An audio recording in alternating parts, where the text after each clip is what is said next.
स्वतंत्रता, अभिव्यक्ति की स्वतंत्रता,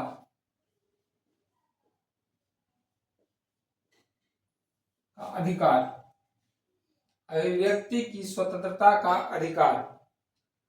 अनुच्छेद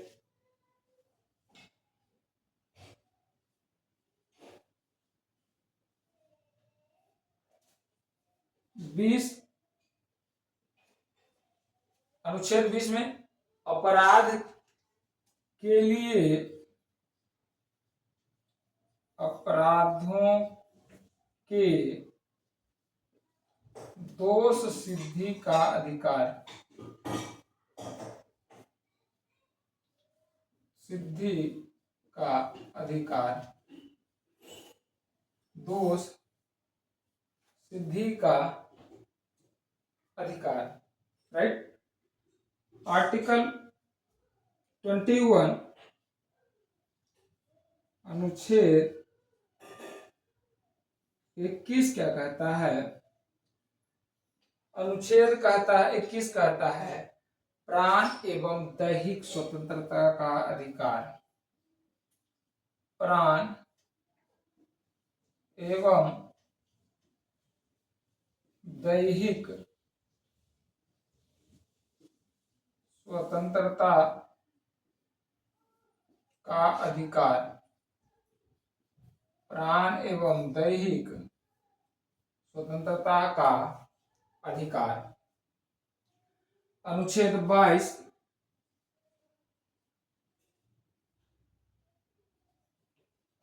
अनुच्छेद 22 क्या कहता है? कुछ दशाओं में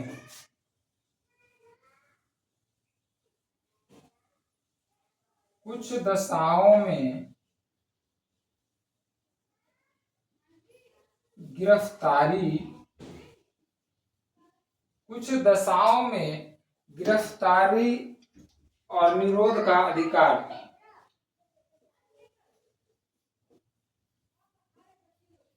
और निरोध का अधिकार,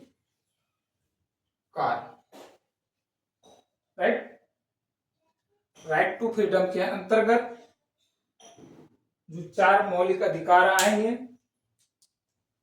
4 मौलिक अधिकार।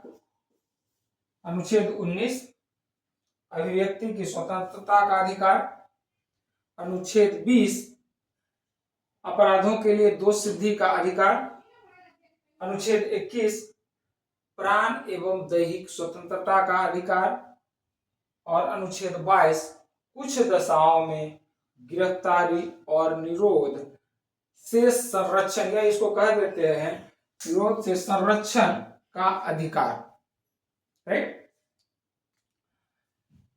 तो पहला जो है मोस्ट इंपॉर्टेंट है, इसमें जो फंडामेंटल राइट्स पढ़े हैं, फंडामेंटल राइट्स 6 राइट्स है, 6 राइट, 6 अधिकार दिया गया है, प्रदान किया गया है।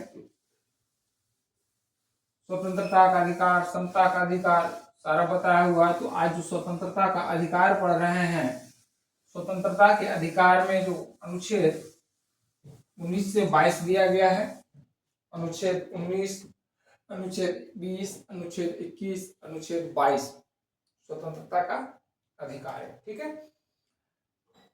तो आज जो है अनुच्छेद 19 से 22 तक का चर्चा चलेगा। आर्टिकल 19 टू 19 टू 22 पहला जो अधिकार दिया है अभिव्यक्ति, अनुच्छेद 19 से 22 में, अनुच्छेद 19 से में जो दिया गया है अधिकार, आर्टिकल 19 में अधिकार दिया गया है अभिव्यक्ति की आजादी, अभिव्यक्ति की स्वतंत्रता का अधिकार, अभिव्यक्ति की स्वतंत्रता का अधिकार, राइट। अभिव्यक्ति की स्वतंत्रता का अधिकार, इसे जो है मूलतः अगर बात करें तो किस तरह से परिभाषित किया जाए, तो अभिव्यक्ति की स्वतंत्रता, निजी, जिसको है आप राइट टू सेल्फ कह सकते हैं, तो निजता का अधिकार भी कह सकते हैं इसको। तो उस अधिकार को किस तरह से परिभाषित किया गया है, राइट टू सेल्फ को या राइट टू फ्रीडम को, व्यक्ति की एक्सप्रेशन को, तो जैसे आप बोल करके आपका एक्सप्रेशन कैसे व्यक्त करते हैं, बोल करके व्यक्त करते हैं या लिख के व्यक्त करते हैं या अन्य किसी आजकल के सोशल मीडिया के माध्यम से है, वीडियो से, या जो है अपनी अभिव्यक्ति कैसे व्यक्त करते हैं, लिख करके या जो है अपना फोटो से, यानी जो है सोशल मीडिया हो या पत्रिका के माध्यम से हो या किताब के माध्यम से हो, तो आप अपनी अभिव्यक्ति जो व्यक्त करते हैं, यानी जो आपका एक्सप्रेशन होता है, राइट टू एक्सप्रेशन, तो आप एक्सप्रेशन किस अनुसार व्यक्त करते हैं, उसके अनुसार आपकी क्या आजादी दिया गया है, इस पे क्या रिस्ट्रिक्शन लगाया गया है, और वो जो रिस्ट्रिक्शन होता है वो रीजनेबल होता है, रीजनेबल कितना है क्या, ताकि उसका जो है उस पर रिस्ट्रिक्शन लगाया जाए, जो रिस्ट्रिक्शन लगाया गया है वह कहाँ तक का जो है युक्तियुक्त है या उसको कह सकते हैं रीजनेबल है। ठीक है, तो अभिव्यक्ति की आजादी, अभिव्यक्ति की स्वतंत्रता का अधिकार, इसमें जो है आर्टिकल 19 का 1 से 19 का 6 तक का है।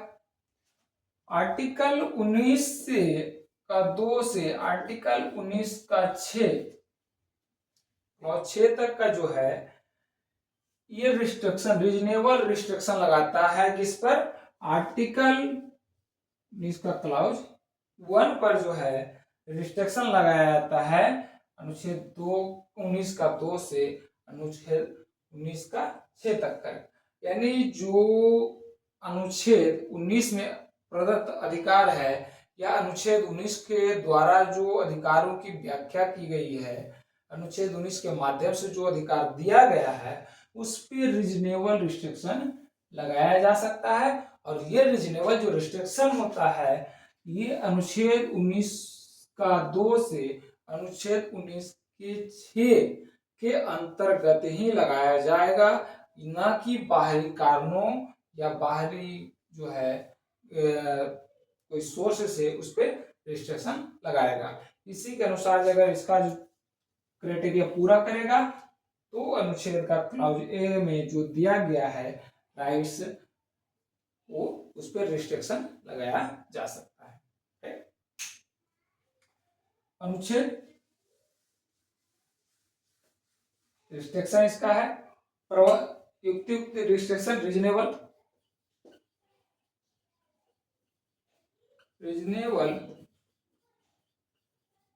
रिस्ट्रिक्शन कहां से लगाएगा, अनुच्छेद 19 का 2 से अनुच्छेद 19 का 6 तक में रीजनेबल रिस्ट्रिक्शन लगाएगा। अब ये जो है अनुच्छेद 19 6 प्रकार से जो है मौलिक अधिकार, जो अनुच्छेद 19 के माध्यम से जो अधिकार दिया गया है व्यक्ति, वो 6 प्रकार से विभाग जो है परिभाषित करता है। अनुच्छेद 19 का 1 का इसमें कहा गया है कि भाषण और अभिव्यक्ति की स्वतंत्रता का अधिकार, इसमें दिया गया है भाषण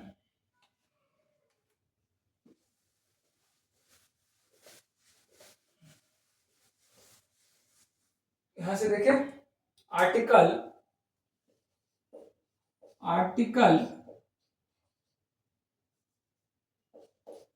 19 का 1 कब, इसमें कहा गया है भाषण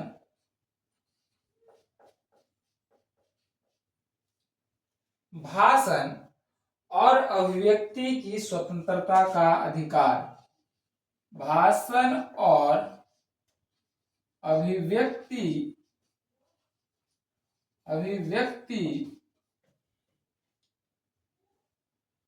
की स्वतंत्रता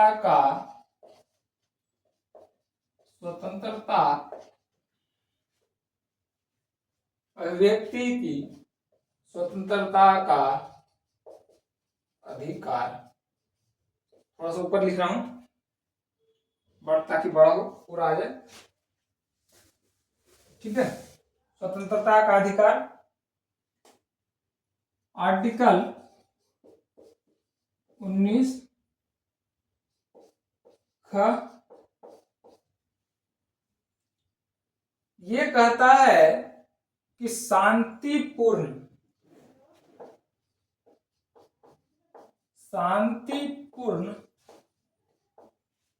सम्मेलन, शांतिपूर्ण व हथियार रहित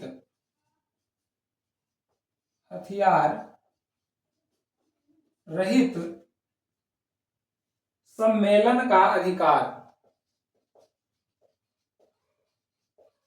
सम्मेलन का अधिकार, राइट। आर्टिकल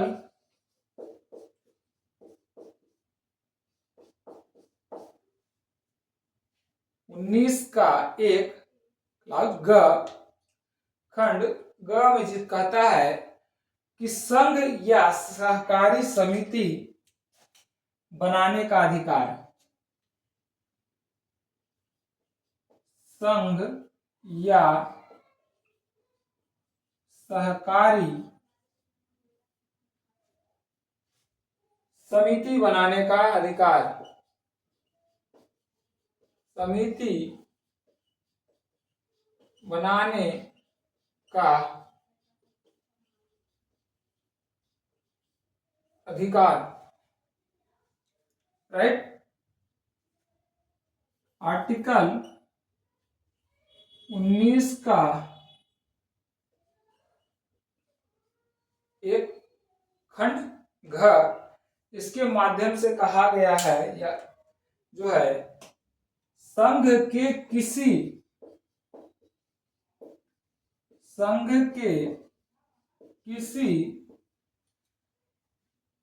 क्षेत्र में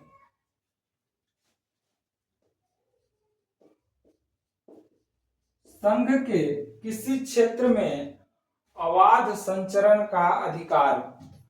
अबाध यानी किसी बिना बाधा के अबाध संचरण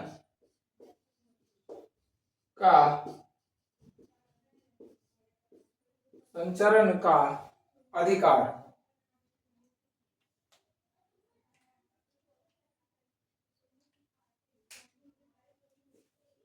आर्टिकल 19 का एक खंड अड़, तो अंगा भी बोलते हैं, अड़ भारत के किसी राज्य में, भारत के किसी भी राज्य या राज्य क्षेत्र में बसने का अधिकार।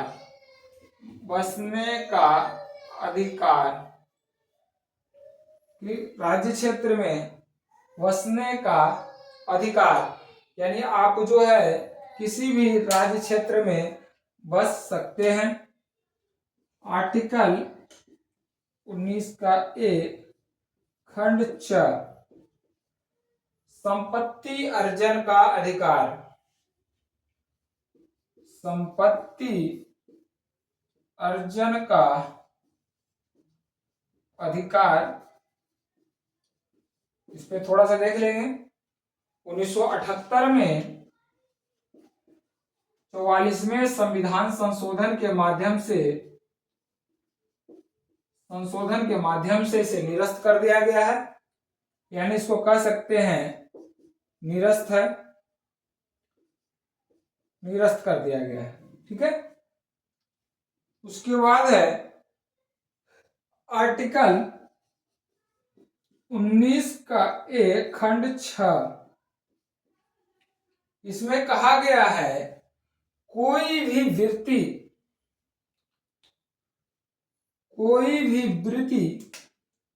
वृत्ति मतलब रोजगार, कोई भी वृत्ति उपजीविका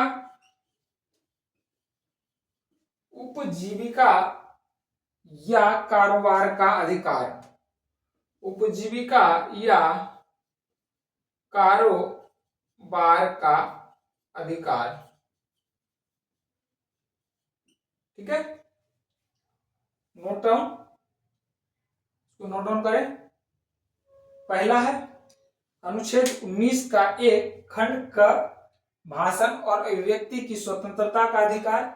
अनुच्छेद 19 का एक खंड ख में कहता है शांतिपूर्ण हथियार रहित सम्मेलन करने का अधिकार।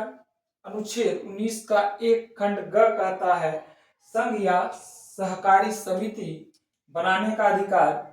अनुच्छेद 19 का एक घ कहता है किसी भी संघ के किसी भी राज्य क्षेत्र में आवाज संचरण का अधिकार प्रदान करता है। अनुच्छेद 19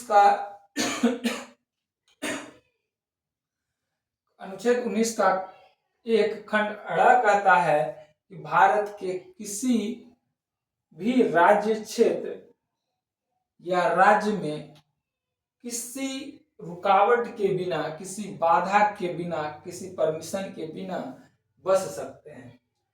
अनुच्छेद 19 का एक खंड च कहता है कि संपत्ति अर्जन का अधिकार है, जिसे 1978 में 44वें संविधान संशोधन के माध्यम से निरस्त कर दिया गया था। उसके बाद जो इसमें जो अधिकार अनुच्छेद 19 अधिकार प्रदान करता है वो है अनुच्छेद 19 का एक खंड 6 कोई भी वृत्ति उपजीविका या कारोबार करने का अधिकार। यानी जो भारत के किसी भी क्षेत्र में आप कोई भी वृत्ति यानी कोई भी रोजगार कर सकते हैं, कोई भी उपजीविका अपना सकते हैं या कारोबार कर सकते हैं, उस पे जो है रीजनेबल रिस्ट्रिक्शन लगाया जा सकता है। अब इस पे जो रीजनेबल रिस्ट्रिक्शन लगाया जाएगा आर्टिकल 19 का खंड 2 से, आर्टिकल 19 का खंड 2 इस पे रिस्ट्रिक्शन लगाएगा। खंड 3 लगाएगा, खंड 4 लगाएगा, खंड 5 लगाएगा और खंड 6 लगाएगा। ठीक है, इस पे क्या लगाएगा, खंड 6 लगाएगा। इस तरह से जो है रीजनेबल रिस्ट्रिक्शन लगाया जा सकता है। जो रीजनेबल जब भी रिस्ट्रिक्शन लगेगा, अनुच्छेद 19 में जो रिस्ट्रिक्शन है, जो क्राइटेरिया रिस्ट्रिक्शन लगाने का क्राइटेरिया दिया गया है, उस क्राइटेरिया को पूर्ण करने के बाद ही उस पर रीजनेबल रिस्ट्रिक्शन लगाया जा सकता है। नोट करें।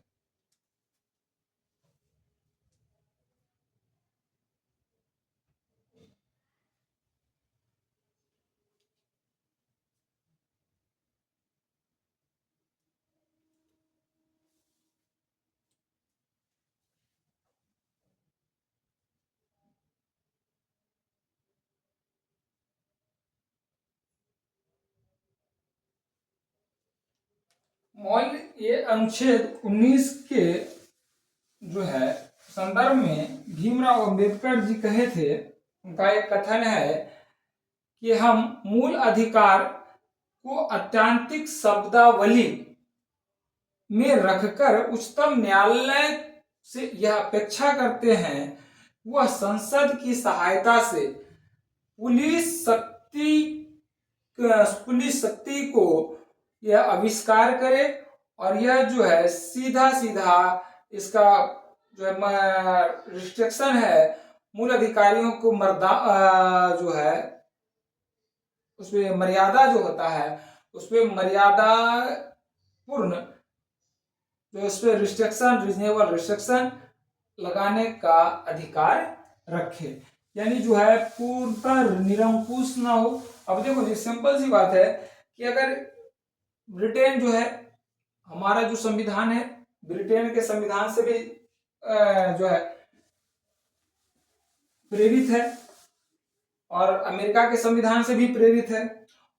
भारत का संविधान या भारत के संविधान निर्माता जो थे ये नहीं चाहते थे कि हमारा जो संविधान हो ब्रिटेन के संविधान की तरह हो, जहां जो है फंडामेंटल राइट्स न दिया गया हो, या अमेरिका की तरह जो है न हो, जो फंडामेंटल राइट्स को रिस्ट्रिक्शन न लगा सके। ठीक है, तो हमारा जो संविधान है में जो अधिकार दिया गया है उसमें रीजनेबल रिस्ट्रिक्शन भी लगाया जाए, समय समय पर जो युक्त युक्त निबंधन है जो हमारे भाग 4 में जो दिया गया है, राज्य के नीति निर्देशक तत्व लोक कल्याणकारी राज्य बनाने के जो तत्व है उसको उल्लंघन करता है या उसके लिए जो रिस्ट्रिक्शन लगाया जाए फंडामेंटल राइट्स पर वो सही हो। तो लोक कल्याणकारी राज्य बनाने के लिए हमारे फंडामेंटल राइट्स पर रीजनेबल रिस्ट्रिक्शन लगाया जा सकता है। ठीक है, अब कहता है कि रीजनेबल रिस्ट्रिक्शन है इसकी व्याख्या कौन करेगा। तो रीजनेबल रिस्ट्रिक्शन का जो व्याख्या है वो सर्वोच्च न्यायालय या न्यायालय के द्वारा किया जाएगा, मूलतः सर्वोच्च न्यायालय के द्वारा किया जाएगा, न्यायालय के द्वारा किया जाएगा रीजनेबल रिस्ट्रिक्शन। ऐसा ना हो कि विधानमंडल के द्वारा लगाया जाए या फिर आपका कार्यपालिका के द्वारा लगाया जाए या संसद के द्वारा लगाया जाए। तो रीजनेबल रिस्ट्रिक्शन जो है सर्वोच्च न्यायालय की व्याख्या के अनुसार ही लगाया जाएगा, यानी रीजनेबल रिस्ट्रिक्शन का जो व्याख्या है सर्वोच्च न्यायालय की व्याख्या अंतिम रूप होगा, न कि विधानमंडल या संसद। ठीक है, निर्बंधन का यानी रीजनेबल रिस्ट्रिक्शन उसी मात्रा में, उसी न्यूनतम मात्रा में लगाया जाएगा, यानी जो रीजनेबल रिस्ट्रिक्शन होगा वह उतना ही लगाया जाएगा जितना कि जरूरी है। ऐसा नहीं है कि जितना जरूरी है, जैसे 1 गिलास पानी पीना जरूरी है तो ये 1 गिलास पानी पीने से हमारी आवश्यकता को पूरी हो जाता है, तो ऐसा नहीं कि हम 2 गिलास पानी पी ले। उसी तरह से रीजनेबल रिस्ट्रिक्शन जो है उतना ही लगाया जाएगा या उतना ही लगाया जाना उचित है। तो उससे ज्यादा अगर रिस्ट्रिक्शन लगाया जाता है किसी फंडामेंटल राइट्स पर तो उसे न्यायालय द्वारा असंवैधानिक घोषित किया जा सकता है। उसे क्या किया जा सकता है? असंवैधानिक घोषित किया जा सकता है। राइट, पहला जो हमारा है आर्टिकल 19 का एक खंड क, इसमें कहता है भाषण की स्वतंत्रता या भाषण या अभिव्यक्ति की स्वतंत्रता का अधिकार। भाषण या अभिव्यक्ति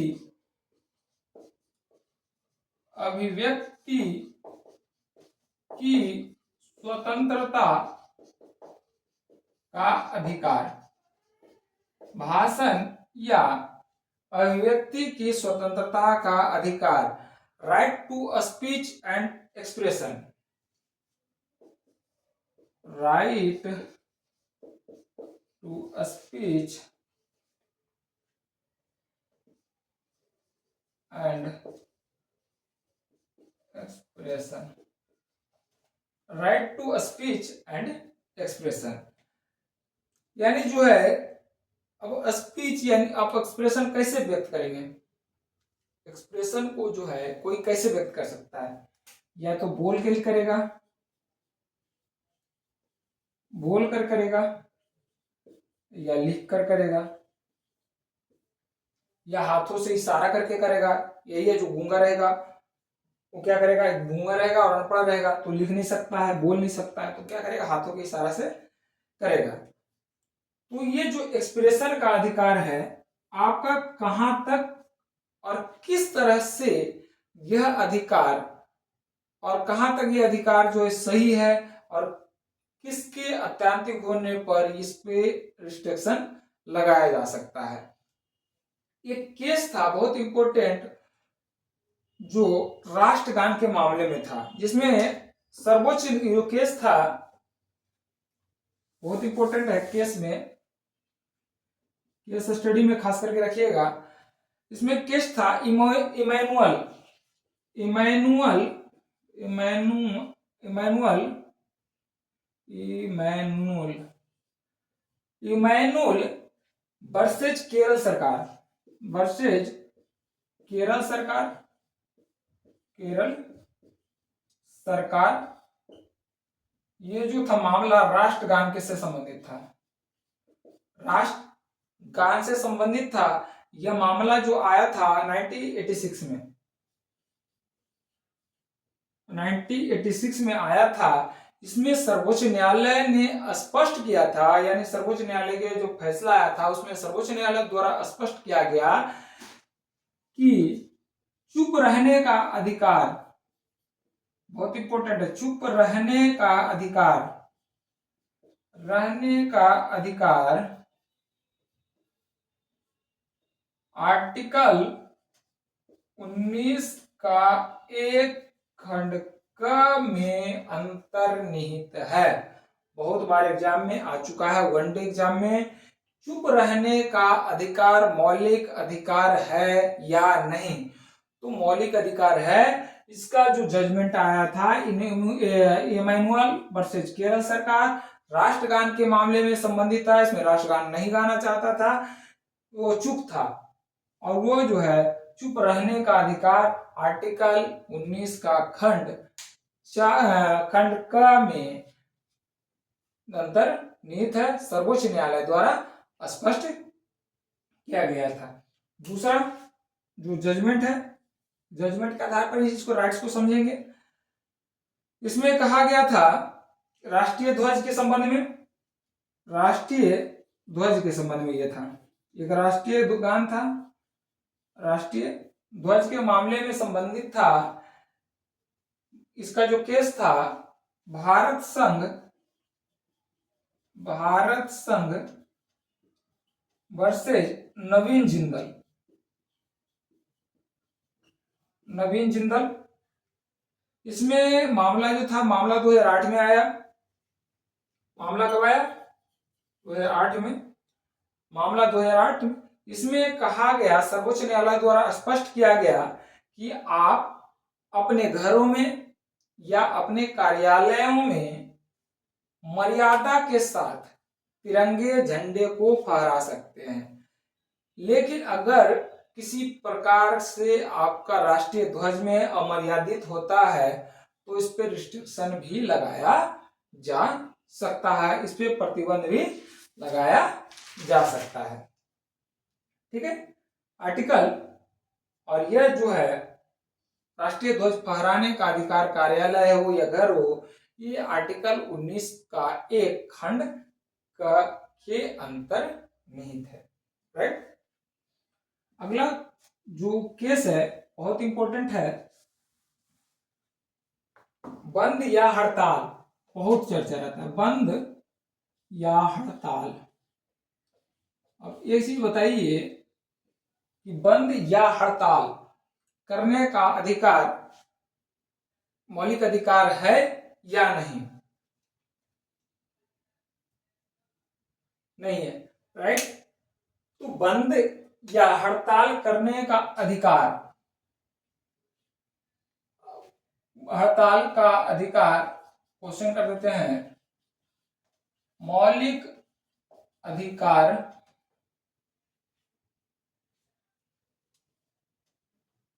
इसमें करेक्ट क्या? बंद या हड़ताल का अधिकार मौलिक अधिकार है या नहीं? ठीक है, इसका जो जजमेंट था कम्युनिस्ट पार्टी वर्सेज, इसका जो जजमेंट था communist party versus communist party versus Bharat Kumar. मामला जो है 1998 में आया मामला ये। इसमें कम्युनिस्ट पार्टी दावा कर रहा था कि जो हमारा जो बंद का आह्वान किया हूं, कम्युनिस्ट पार्टी के द्वारा बंद का आह्वान किया गया था, तो उसमें भरत कुमार जी केस कर दिए। केस करने के बाद जो है वो दावा किया गया उसके द्वारा, कम्युनिस्ट पार्टी के द्वारा, कि हम जो बंद बुलाए हैं या हड़ताल बुलाए हैं, उस हड़ताल का अधिकार हमें फंडामेंटल राइट्स देता है और वह अधिकार हमारे अभिव्यक्ति के अधिकार के अंतर्गत है, अभिव्यक्ति की आजादी के अंतर्निहित है। आर्टिकल दावा किया गया कि आर्टिकल जो बंद या बुलाया गया है कम्युनिस्ट पार्टी के द्वारा, वो आर्टिकल 19 का खंड 1 के खंड 1 का क में अंतर्निहित है। ठीक है। तो सर्वोच्च न्यायालय का जो फैसला आया उसमें कहा गया कि बंद या हड़ताल का अधिकार मौलिक अधिकार नहीं है, मौलिक अधिकार नहीं है, यानी बंद या हड़ताल आप नहीं कर सकते हैं, ये आपका मौलिक अधिकार नहीं है, क्योंकि बंद या हड़ताल से किसी अन्य व्यक्ति के अभिव्यक्ति की आजादी का हनन होता है। माननीय केरल उच्च न्यायालय के द्वारा, केरल उच्च न्यायालय के द्वारा स्पष्ट किया गया कि बंद और हड़ताल यानी दोनों में अंतर बताया गया। बंद और हड़ताल में अंतर बताया गया कि बंद क्या चीज होता है और हड़ताल क्या चीज होता है। किसी पार्टी के द्वारा आह्वान किया जाना, बंद का आह्वान किया जाना, यानी बंद के आह्वान किए जाना या हड़ताल का आह्वान किया जाना, दोनों अलग अलग चीज है। बंद का आह्वान करने पर किसी न परोक्ष या अपरोक्ष, किसी न किसी रूप में लोगों को धमकी होता है या दबाव बनाया जाता है या अभिव्यक्ति की आजादी का हनन होता है, अभिव्यक्ति की आजादी का हनन होता है। ठीक है, अभिव्यक्ति की आजादी का हनन होता है। जबकि हड़ताल जिसके द्वारा, पार्टी के द्वारा या जो है आप किसी संघ के द्वारा अगर हड़ताल बुलाया जाता है तो उसमें परोक्ष या अपरोक्ष रूप से धमकी नहीं दी जाती है, यह धमकी नहीं होता है और उसमें लोगों की या लोगों के मौलिक अधिकार का क्षति नहीं पहुंचता है। यानी दोनों जो है केरल उच्च न्यायालय द्वारा बंद और हड़ताल दोनों को अलग अलग व्याख्या किया गया और दोनों में अंतर स्पष्ट किया गया। और यह स्पष्ट सर्वोच्च न्यायालय द्वारा किया गया कि किसी भी पार्टी के द्वारा, राजनीतिक पार्टी के द्वारा बंद या हड़ताल का आह्वान करना क्या है, असंवैधानिक है, मौलिक अधिकार नहीं है। ठीक है। इसी के अंतर्गत आता है राइट टू प्रेस, यानी प्रेस की आजादी बहुत बार आ जाता है, प्रेस की आजादी। अब प्रेस की आजादी के लिए जो है, प्रेस की आजादी क्या है, अनुच्छेद 19 का खंड ए के अंतर्गत ही प्रेस की आजादी को दिया गया है। प्रेस क्या करता है, लिखकर अभिव्यक्ति व्यक्त करता है, या अगर सोशल मीडिया की बात करें जैसे टीवी हो गया, न्यूज एंकर हो गया, तो क्या बोल के करते हैं एक्सप्रेशन। तो ये जो आजादी है ये क्या है, आर्टिकल 19 का 1 के अंतर्गत ही, राइट टू एक्सप्रेशन के अंतर्गत निहित है या अंतर्निहित है। इसके लिए सामान्य नागरिक से अलग कोई आर्टिकल नहीं बनाया गया या अलग नहीं रखा गया है। इसका जो केस था साकल पेपर्स लिमिटेड वर्ष लिख देते हैं, साकल पेपर्स वर्सेज भारत संघ।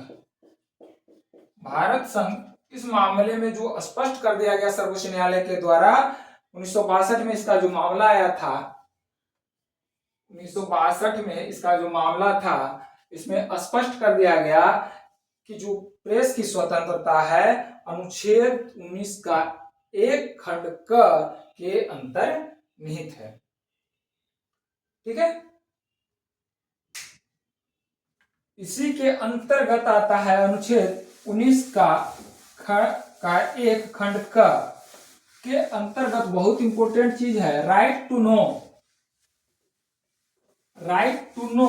And right to information. Right to know and right to information. Right to information जानने का अधिकार और सूचना का अधिकार। जानने का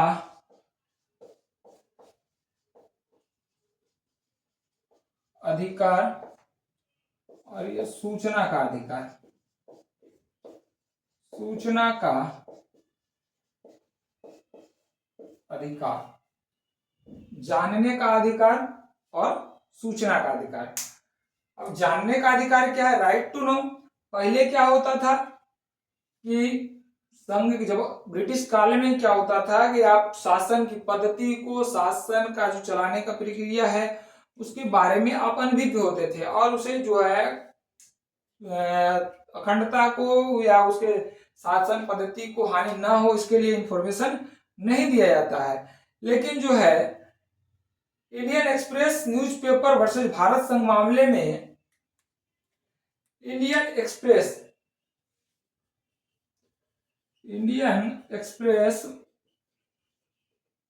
न्यूज वर्सेस भारत संघ बहुत इंपॉर्टेंट है। भारत संघ मामले 1985 में आया इसका मामला। इसमें स्पष्ट कर दिया गया सर्वोच्च न्यायालय द्वारा कि राइट टू नो यानी जो आप शासन के द्वारा यानी शासन के बारे में या जो कार्यपालिका हो या विधायिका हो उसके बारे में आपको जानने का पूर्ण अधिकार है। ठीक है, आप उसके बारे में जान सकते हैं। हाँ, वो जानकारी आपको मुहैया नहीं कराएगी जो देश की अखंडता, एकता तथा जो देश के लोकहित से संदर्भित हो या उसके जो संबंधित हो उसके जो इंफॉर्मेशन होगा उसके बारे में आपको मुहैया नहीं कराया जाएगा सूचनाएं या उसके बारे में आपको जानकारी नहीं दी जाएगी। बाकी अगर विधायिका जो है उसके अलावा जो विधायिका के बारे में उसके बारे में आपको जानकारी दी जाएगी। इसीलिए जो है देखते हैं कि आपको डायरेक्ट लोकसभा का टीवी चलता है, डायरेक्ट आपका लोकसभा राज्यसभा का टीवी है, सीधा प्रसारण किया जाता है। तो जो क्या चल रहा है विधायिका में या कार्यपालिका में क्या चल रहा है उसके बारे में आपको जानकारी मिलता रहता है। यानी अगर जो इसमें जो कहा गया है Indian express news versus Bharat संघ मामले में क्या कहा गया कि जो जानने का अधिकार है राइट टू नो, ये आपका अधिकार अनुच्छेद 19 का खंड ए में अनुच्छेद का 19 का एक खंड ए क में अंतर्निहित है। अगला है right to information. Right to information सूचना का अधिकार बहुत इंपॉर्टेंट है। आजकल का जो कार्यपालिका से है, चाहे आप छोटे स्तर से कार्यपालिका ले लें बड़े स्तर तक सभी सब में सूचनाएं आप एकत्रित कर सकते हैं। बशर्ते अगर जो है जो अभी तो खास करके अगर बात करें तो सूचनाएं ज्यादा दी नहीं जाती जहां तक कि छुपाया जा सकता है। तो पारदर्शिता को लाने के लिए 2002 में किसकी सरकार थी? एनडीए की सरकार थी, माननीय अटल बिहारी जी की सरकार थी, एनडीए की सरकार थी। इस समय एक्ट लाया गया freedom for information act. Freedom for information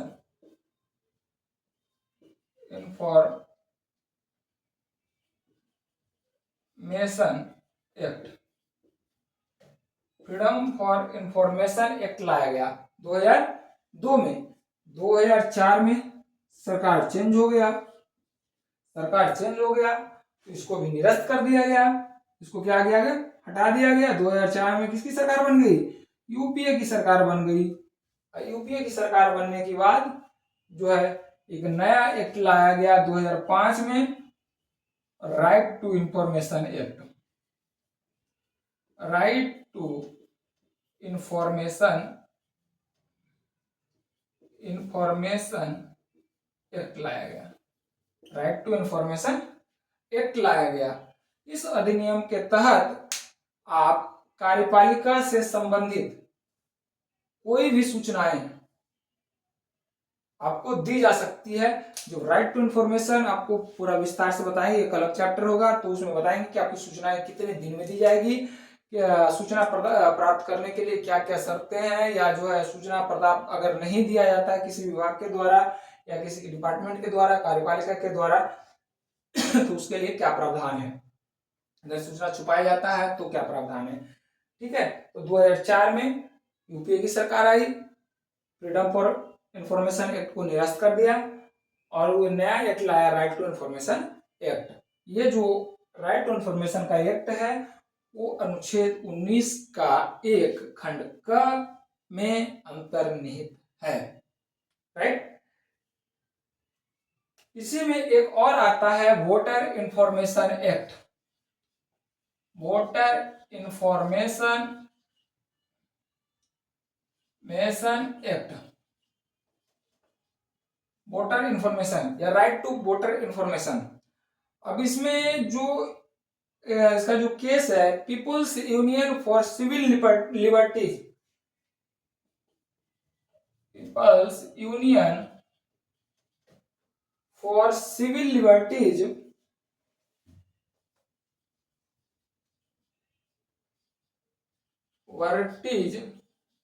versus union of India,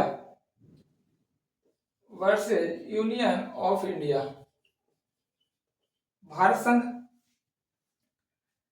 इस मामले में जो है सर्वोच्च न्यायालय ने स्पष्ट किया कि जो आपका मतदान का अधिकार है, या आप जो मतदान का प्रयोग करेंगे, आप किस उम्मीदवार को प्रदान करेंगे, उसके बारे में आपको सूचनाएं एकत्र करना या सूचना जानना या उसके बारे में जानना आपका अधिकार है। और यह अधिकार अनुच्छेद 19 का एक खंड क में अंतर्निहित है। उसके बाद जो है इस आदेश के बाद जब ये एक्ट आया, सर्वोच्च न्यायालय ने स्पष्ट किया, तो सर्वोच्च न्यायालय के आदेश के बाद जो है उम्मीदवार अपने नामांकन भरते समय उनको यह निर्देश दिया गया कि आप अपनी पत्नी का, यानी उम्मीदवार की पत्नी का, बहुत इंपॉर्टेंट है कि अगर कोई भरता है उम्मीदवार अपना नॉमिनेशन, तो सर्वोच्च न्यायालय ने कहा है कि आप क्या क्या सूचनाएं देंगे। पहला है आप अपनी संपत्ति का अपनी संपत्ति चलाचल जो हो, अपनी पत्नी, जो आपकी पत्नी, अपनी या अपना कर दो, अपना पत्नी या आश्रित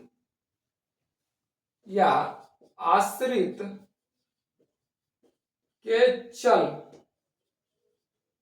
अचल संपत्ति का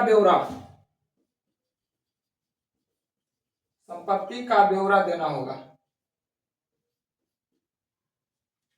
जब आप नामांकन भरेंगे तो आप अपनी पत्नी का, अपना और आपसे जो आपके ऊपर जो निर्भर है, आप पे जो आश्रित है, उसका चल और अचल, या आपके बेटा हो, आपकी बेटी हो जिसकी शादी ना हुआ हो, तो उसके चल और अचल संपत्ति का ब्यौरा जो है आपको देना पड़ेगा। दूसरा है आपका योग्यता क्या है, आपकी शैक्षणिक योग्यता क्या है, या पहले इस दूसरा में रख देते हैं, अगर आपके ऊपर देनदारी है, देनदारी खासकर सरकारी देनदारी, यानी लायबिलिटीज तो नहीं हो, आपके ऊपर कर्जा तो नहीं है, सरकारी देनदारी, उसका ब्यौरा आप देंगे। तीसरा है शैक्षणिक योग्यता,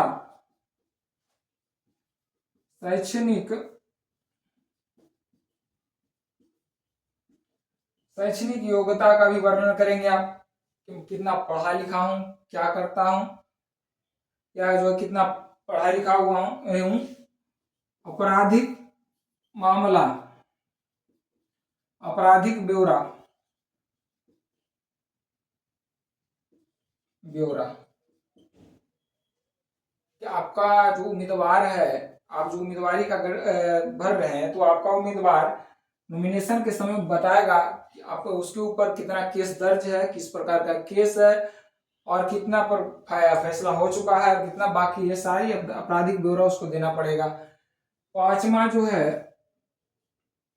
कि 6 महीने, विगत 6 महीने, या इसको कह देते हैं विगत 6 महीने के गिरफ्तारी का ब्यौरा। विगत 6 महीने में आपको गिरफ्तार तो नहीं किया गया, आपके विगत 6 महीने में आप पर कोई आपराधिक मामला में महीने का आपराधिक ब्यौरा सीधे कर देते हैं, आपराधिक ब्यौरा।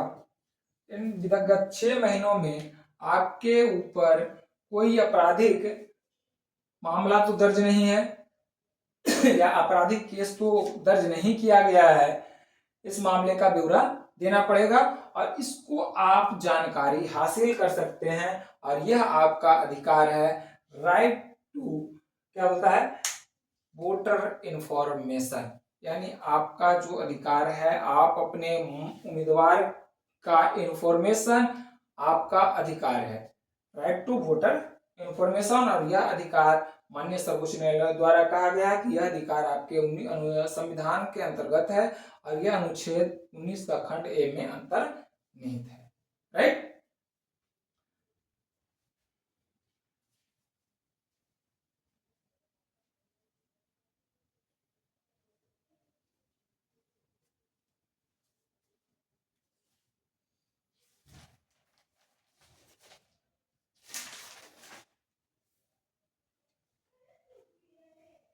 अब कहता है इस पर रीजनेबल रिस्ट्रिक्शन है। रीजनेबल रिस्ट्रिक्शन क्या है,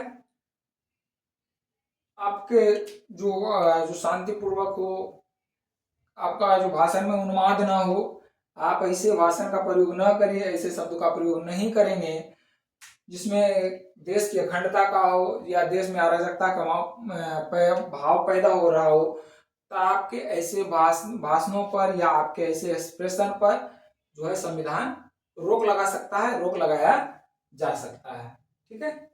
आगे है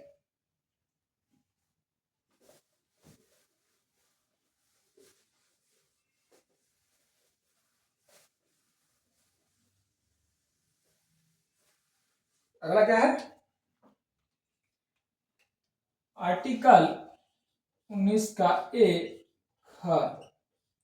इस खंड में क्या कहा गया है, इस खंड में कहा गया है शांतिपूर्ण हथियार रहित,